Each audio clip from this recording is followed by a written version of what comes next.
Mtazamaji wangu, ndugu yangu Wasibuka TV na msikilizaji wa Lindi FM. Naitwa mchungaji Pregod Zawadi Mgonja wa kanisa la EAGT. Natumika nyuma ya chuo kikuu, kanisa la Jesus Village.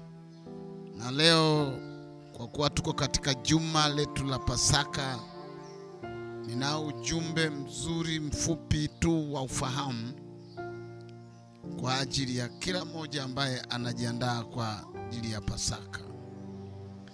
Nimesema tu kwamba ni siku kuu ya kukumbuka mpango wa Mungu wa kumwokoa mwanadamu awaye yote, kwa mfano wa jinsi alivyowaokoa Israeli na roho kule Misri, ambapo aliwaagiza kwa kila mwana wa Israeli amchinje kondoo na damu yake ipakwe katika miimo ya nyumba zao, na malaika wa mauti atakayekuwa ametumwa na Mungu atakapoiona hiyo damu atapita juu bila kudhuru hiyo nyumba. Maana iliagizwa kwamba nyumba itakayokuwa haina damu, basi kila mzaliwa wa kwanza atakufa. Katika maneno hayo nikusomea kitabu cha Kutoka 12:3-6. Semeni na mkutano wote wa Israeli, mkawaambie siku ya 10 ya mwezi huu kila mtu atatoa mwana kondoo kwa hesabu ya nyumba ya baba zao, mwana kondoo wa watu wa nyumba moja. Na ikiwa watu wa nyumba ni wachache kwa mwana kondoo, basi yeye na jirani yake aliye karibu na nyumba yake na watwae mwana kondoo mmoja kwa kadiri ya hesabu ya watu, kwa kadiri ya ulaji wa kila mtu. Ndivyo mtakavyofanya hesabu yenu kwa yule mwana kondoo. Mwana kondoo wenu atakuwa hana ila, ni mume wa mwaka mmoja.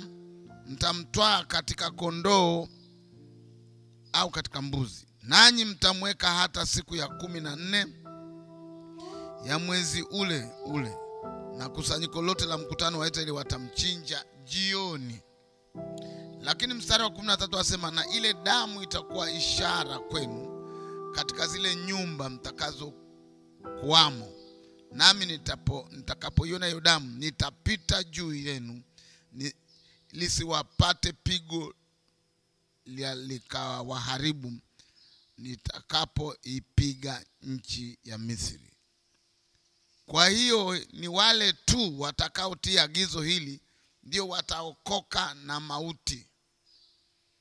Iko mauti iliyokuwa imeruhusiwa kwa sababu ya dhambi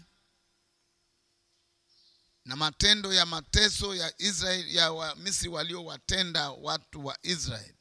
Na Mungu akataka kuokoa Israeli kama taifa teule, lakini kwa kuweka masharti la kuzingatiwa: kuchinja kondoo na kumla kwa utaratibu uliowekwa.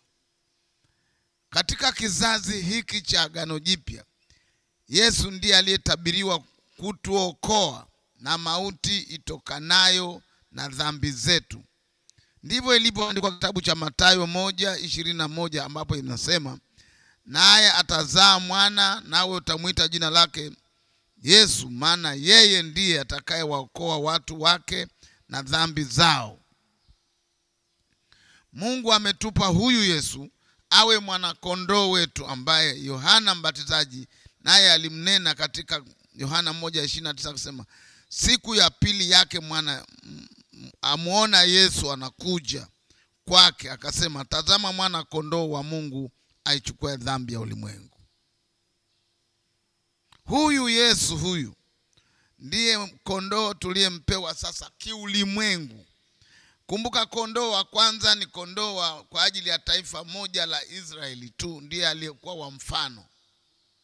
Na kwa sababu alikuwa wa mfano, alitabiriwa. Kumbuka, Agano la Kale ni kivuli cha Agano Jipya, kama ilivyotabiriwa kule kwamba wachinje kondoo na damu yake waipake katika miimo ya nyumba zao.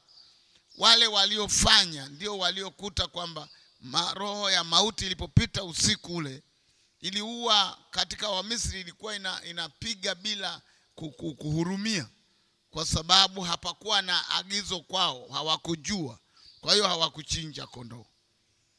Wale wa Israeli na wao waliookoka na jambo hili ni wale tu waliokubali ile sauti iliyosema kila nyumba ichinje kondoo na damu yake ipakwe katika miumo.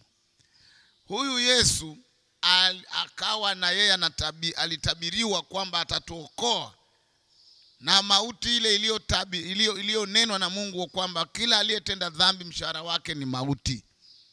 Kwa hiyo kila atakayemwamini huyu mwana kondoo aliyemnena Yohana kwamba ndiye aliyeletwa badala ya ule kondoo, kwa mfano wa kondoo yule wa wakati wa Israeli, naye ataokolewa.